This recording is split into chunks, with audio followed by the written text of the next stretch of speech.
Saya menyimak kritik seorang santri. Kalau saya tidak mau bilang santri, tapi mungkin sudah di atasnya, mungkin ustadz ya, yang alim. Channelnya Calon Mubaligh mengkritik Gus Miftah.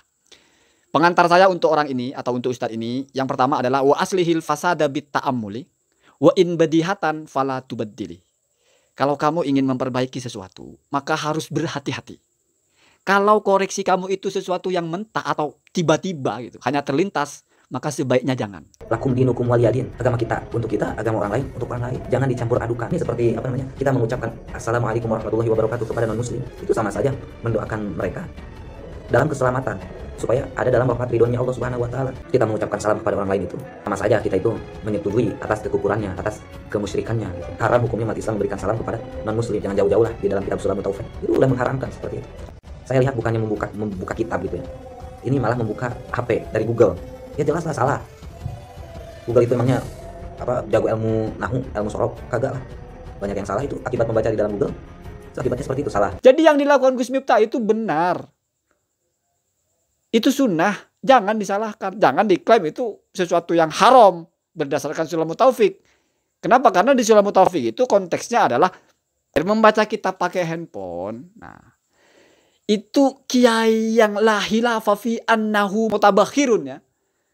Kiai Azizi itu kalau baca Al-Mausu'ah juga pakai handphone. Kenapa? Al-Mausu'ah itu 47 jilid. Harganya ada yang 10 juta, ada yang 7 juta. Enggak semua orang beli kitab itu.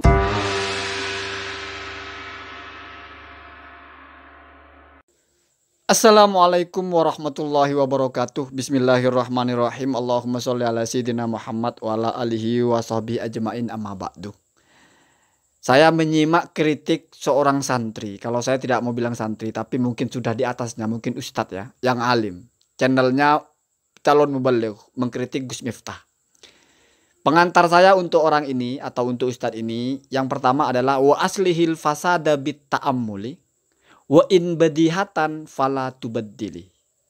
Kalau kamu ingin memperbaiki sesuatu, maka harus berhati-hati. Kalau koreksi kamu itu sesuatu yang mentah atau tiba-tiba gitu, hanya terlintas, maka sebaiknya jangan. Gitu. Wa in badihatan ay wa in kanal islahu dza badahatin, itu syarahnya ya. Fala tubaddili ay la tughayyir, jangan. Kenapa? Karena butuh telaah untuk memastikan ini salah atau benar, baru kamu tahu harus dikoreksi atau tidak. Gitu ya.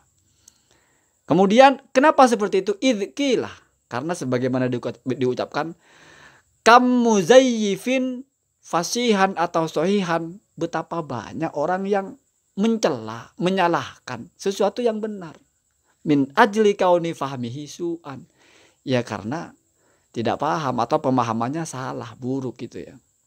Kalau dalam syair lain, wa kam min aibin qaulan fasihan wa afatuhu anil fahmis sakimi, kan ada seperti itu kira-kira ya. Betapa banyak orang yang mencela, menyalahkan sesuatu yang benar ya karena dia tidak paham atau keliru. Langsung masuk kepada poinnya. Insya Allah pengantar saya ini ada kaitannya. Saya menegaskan ada kekeliruan yang fatal dalam kritik santri ini. Tentu saya tidak bicara tentang hukum membaca tentang kesalahan Gus Miftah membaca kitab ya. Karena saya sudah sering bilang itu ya salah. Tragedi dukhulu itu ada gitu. Orang harusnya dukhulu dibaca dukhuli. Seharusnya as-sholati dibaca as-sholata. Itu sudah ada, sudah selesai ini, sudah salah gitu ya. Yang ingin saya kritik di sini adalah ketika ustadz atau santri ini mengatakan lakum dinukum waliyadin, kita dilarang mencampur adukan agama, dan contoh mencampur adukan agama adalah menyampaikan salam kepada non-muslim. Ini berat sekali kalau kita memahami seperti ini ya. Kalau menurut saya agak ceroboh ya. Kenapa? Karena ini fokus kepada menyampaikan ya. Berarti kita yang mendahului. Bukan menjawab ya. Lain itu bahasanya. Karena kalau kita membaca kitab yang agak besar. Misalnya Al-Hawi Al-Kabir Imam Al-Mawardi itu ya. Saya tadi sudah download kitabnya ya. Download kalau saya nggak beli. Nanti saya juga akan jelaskan orang baca kitab di handphone itu apa sih gitu. Kata Imam Al-Mawardi itu, di sini fafi jawazi ibtidaihi as-salamah wajhani. Dan di dalam bolehnya memulai seorang Islam itu as-salamah kepada memanggil salam kepada non-muslim, berarti wajhani ada dua pendapat. Kalau Imam Al-Mawardi mengatakan wajhani, berarti ini ashab Syafi'i pun ada beda pendapat ya. Saya baca, ahaduhuma yajuzu ayyab tadi abis salami li'annahu lamma kana salamu adaban wa sunnatan kanal muslimu bifi'lihi ahaqqah. Fa'ala hadha yakulu lahul muslimu assalamu alaika ala lafdil wahidi wa la yadkuruhu ala lafdil jam'i kal muslimi liyaqa bihi al farqu baina salami alal muslimi wal kafiri. Alasannya kenapa boleh? Karena salam itu adalah etika dan juga sunnah. Maka karena ini adalah etika atau akhlak yang baik dan juga sunnah, orang muslim lebih berhak untuk melakukan itu. Tetapi untuk membedakan bersalam kepada orang kafir atau kepada yang Islam, maka salamnya tidak boleh menggunakan alaikum, tetapi harus alaikah. Assalamu alaikah gitu.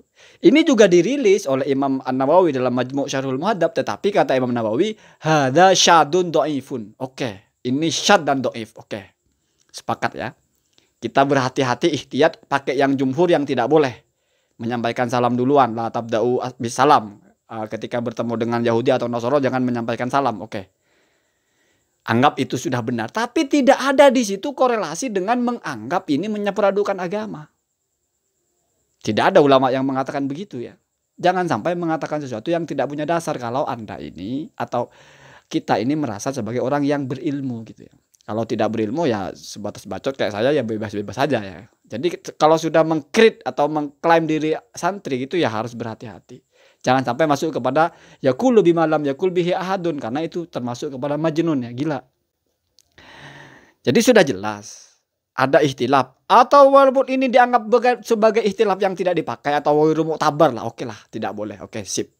Tetapi jangan mengilat-ilatkan sesuatu yang bukan ilatnya. Ya. Jangan, tidak baik itu. Kecuali ada ulama yang mengatakan seperti itu gitu. Ulama yang mengatakan tidak boleh mendahulukan salam itu berdasarkan hadis Nabi itu saja. Dalilnya hadis Nabi itu saja. Nggak ada yang menjelaskan karena itu mencampur adukan agama. Dan juga karena menyampaikan salam itu dianggap ridho dengan kekafiran. Itu naudzubillah. Di mana cerita kita menyampaikan salam itu ridho dengan kekafiran?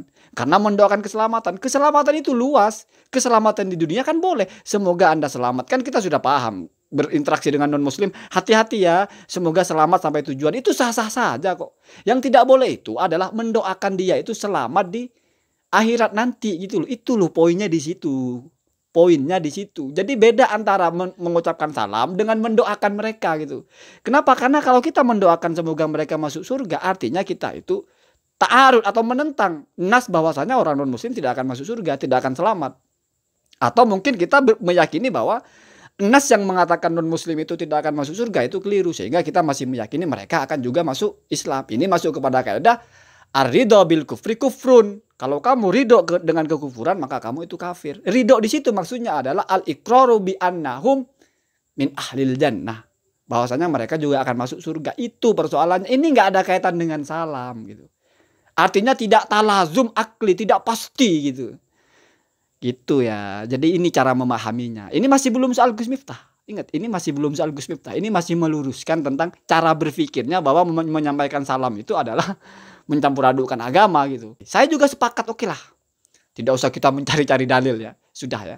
Kenapa? Karena kita muharrir madhab Syafi'i itu adalah Imam Nawawi dan Imam Rafi'i. Jadi itu sudah paling otoritatif ya. Kalau Imam Nawawi mengatakan syadun do'ifun, berarti sudah istiqra beliau bahwa ini pendapat yang tidak boleh diamal. Itu syad dan do'if. Bukan cuma do'if tapi syad ya. Apalagi dinarasikan di YouTube. Berarti kan ifta ya bahasanya ya. Do'if itu hanya boleh diamalkan, itu pun bukan yang syad. Jelas tidak boleh difatwakan. Jadi saya fatwakan tidak boleh menyampaikan salam duluan kepada non-muslim. Tapi kasusnya Gus Miftah ini adalah menyampaikan salam kepada majlisun ikhtalatu fihil muslimu wal kafir. Fakta ini. Jadi yang disampaikan Gus Miftah ini adalah menyampaikan salam di kategori yang lain, yaitu ada majelis yang di situ ada orang Islamnya, ada orang kafirnya. Bahkan banyak orang Islamnya, walaupun mungkin cuma 2. Kenapa? Karena 2 pun adalah banyak dan tidak mungkin cuma 2. Yang disebut saja adalah Gus Helmi, Pak Anies. Siapa tahu juga ada yang lain, FKUB-nya itu, Forum Kerukunan Umat Beragama, itu kan ada juga yang orang Islamnya. Perwakilan dari masing-masing agama kan minimal berarti kan 3. Sudah jelas kan jamak, muslimun kan. Saya bacakan di majmu'nya ya, di punya Imam Nawawi. Bismillahirrahmanirrahim. Far'un. Lau marra bi majlisin, apabila orang Islam melewati sebuah majlis gitu. Fihi, di mana di dalamnya kufarun, ada orang kafir, wa muslimuna, orang-orang kafir ya, kufar jamak ya, wa muslimuna, dan orang-orang muslim. Jadi jumlah fihi kufarun muslimun ini jumlah menjadi sifat dari majelis ya. Au muslimun wahidun, atau di dalamnya hanya ada satu orang Islam saja. Istahabba, maka sunnah, atau ustuhibbah ya, disunahkanlah, bebas baca ya. Salah baca itu yang penting maknanya masih benar, sama dengan kutib, sama dengan wajabah, wajib, ujibah diwajibkan ya. Ya wajib, ujibah diwajibkan ya sama ya. Beda dengan duhula memang beda itu ya. Ayyusallima alaihim, agar atau untuk apa itu? Kalau fa'ilnya berarti fa'ilnya ya. Ayyusallima alaihim, apa itu yang sunnah? Menyampaikan salam. Jumlahnya menjadi fa'ilnya. Menyampaikan salam kepada mereka. Wa yaqsudu al-muslimina, dia memaksudkan kepada yang muslim. Siapa yang tahu maksudnya Gus Miftah itu menyampaikan salam kepada Pak Anies, menyampaikan salam kepada Pak Helmi, menyampaikan salam kepada muslim yang ada di situ? Kan kita tidak tahu. Ya tidak boleh kita menghukumi hati orang lain toh. Apa hujahnya? Li hadisi Usamah radhiyallahu anhu, karena hadis yang diriwayatkan oleh Usamah radhiyallahu anhu, semoga Allah meridhoinya, amin. Annan nabiyya sallallahu alaihi wasallam, bahwa Nabi, semoga Allah menyampaikan rahmat dan keselamatan kepada Nabi wasallama, marro ala majlisin, pernah melintas di sebuah majlis. Siapa yang melintas? Ya Nabi ya. Fihi, yang di dalam majlis itu akhlatun, berkumpulan atau percampuran ya, akhlatun minal muslimina, dari orang-orang muslim, wal musyrikina, dan orang-orang musyrik, bukan ahli kitab, orang musyrik, yaitu abadati al-authani, para penyembah badalnya ya, yaitu para penyembah berhala, bukan ahli kitab, tapi orang yang nyembah berhala. Wal Yahudi dan juga orang-orang Yahudi.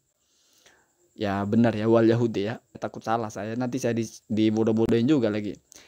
Atof ke minal muslimin ya. Fasallama, maka menyampaikan salam alaihim kepada mereka. Siapa? An-nabiyyu, Nabi sallallahu alaihi wasallam. Semoga Allah memberikan rahmat dan keselamatan kepadanya. Rawahul Bukhari wa Muslim. Jadi Nabi pernah melintas di satu majelis, di situ ada perkumpulan muslim, orang musyrik dan orang Yahudi. 3 itu ya. Yahudi ini kan bisa masuk ahli kitab ya. Obadul Ausan, penyembah batu, berarti musyrik ya. Komplit.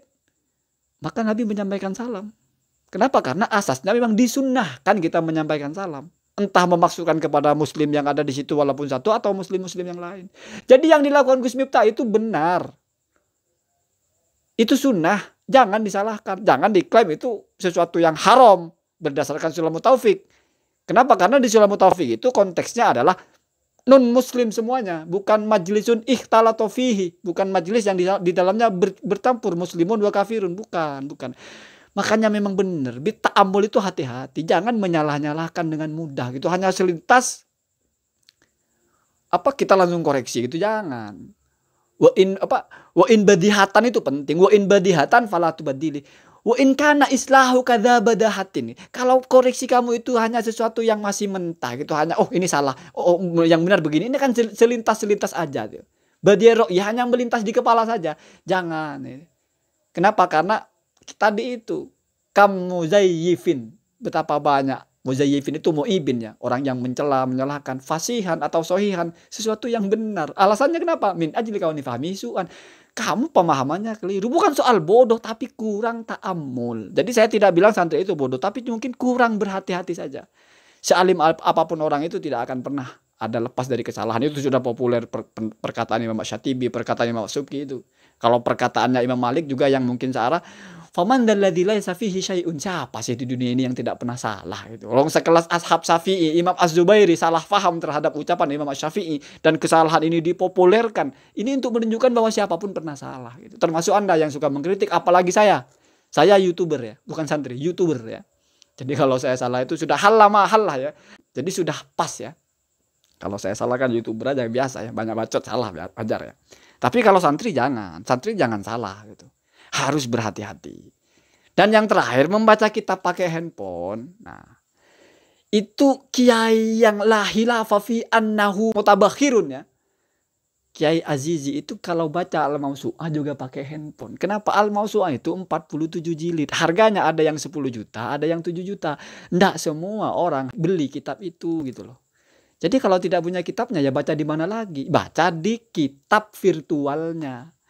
Bukan berguru ke Google ya, bukan. Orang baca kitab di Google itu bukan berguru ke Google, tapi membaca kitabnya di Google. Tidak punya kitabnya otomatis tidak pernah ngaji. Tetap saja walaupun tidak pernah ngaji Al-Mausu'ah itu bukan berarti berguru ke Google ya. Ada nggak orang yang pernah hatam kitab Al-Mausu'ah itu? Di Indonesia sebut 1 orang saja. Saya kasihkan semua kitab saya itu kalau ada orang yang pernah hatam kitab Al-Mausu'ah.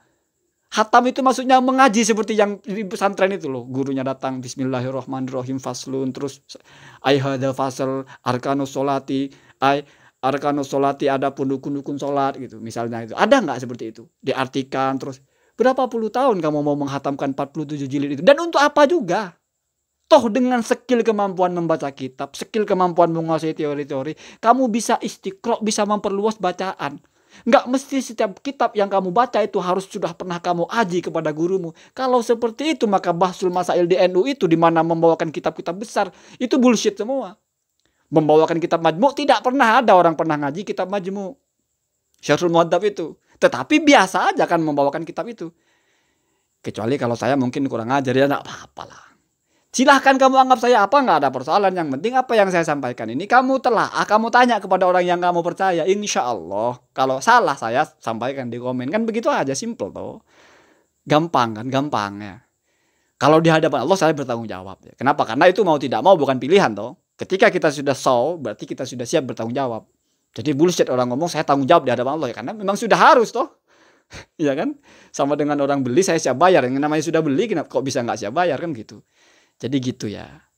Jadi jangan terlalu ekstrim. Wah ini ngaji di Google, baca kitab handphone di Google, gurunya Google fasaihu syaiton. Jangan ya.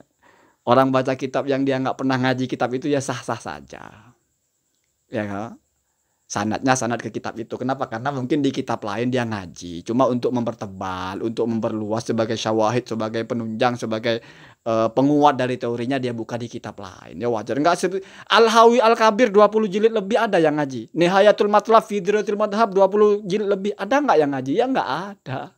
Nggak ada yang mengaji kitab itu. Setahu saya mungkin kalau di luar negeri ada mungkin dia. Kalau Tuhfah 4-5 jilid mungkin masih ada. Mughni, Nihaya, Sarannya Minhaj mungkin masih ada. Tapi kalau hasiah At-Tarmasi, hasiahnya Asarwani yang 14 atau 15 jilid mungkin sudah tidak ada. Tetapi kitab itu akan dikaji terus. Kalau setiap kitab itu yang boleh dikaji hanya yang pernah ngaji, mati keilmuan itu. Nggak ada lagi orang baca-baca kitab-kitab besar itu. Kenapa? Karena butuh 20 tahun belum selesai kitab itu dikaji ya. Begitu nak ya, cara berpikirnya seperti itu, simple ya. Jadi lain kali kalau mau ngeritik bitta'ammul ya, itu saran dari saya. Kenapa? Karena ada falsafah. Al-kholalu fit tasawwur kholalun fil hukmi. Kamu kalau sudah salah di dalam membaca unsur-unsur di awalnya, salah membaca, salah menyimak, salah memahami ucapan orang, salah memahami konteksnya, maka kesimpulan kamu sudah pasti salah gitu. Kenapa? Li'annal hukma far'un minat tasawur. Karena kesimpulan itu adalah buah atau cabang dari tasawurnya itu. Jadi kamu gambarnya dulu harus pas. Karena dari situ akan lahir hukum. Nah, kalau asalnya saja sudah keliru, masa yang lahirnya bisa benar kan tidak mungkin. Mangga keluarnya ya mangga. Ya masa mangga bisa keluar duren ya. Pohon maksudnya ya. Hadanallahu wa iyyakum ajmain. Assalamualaikum warahmatullahi wabarakatuh.